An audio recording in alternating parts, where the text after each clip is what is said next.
Get ready for the countdown. 10, 9, 8, 7, 6, 5, 4, 3, 2, 1, 0.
Personally, nararamdaman ko ang kakaibang saya sa aking puso ngayon.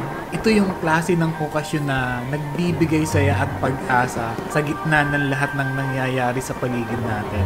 Ang Pasko ay panahon ng pag-asa, pagmamahalan at pagkakaisa, lalo na sa panahon ngayon. Ang Pasko po dito sa Pilipinas ay isang pagdiriwang na bukod tangi talaga. Ito yung panahon kung saan mas bumabalik yung mga tao sa mga tradisyon, sa pamilya, at higit sa lahat sa pagbibigayan.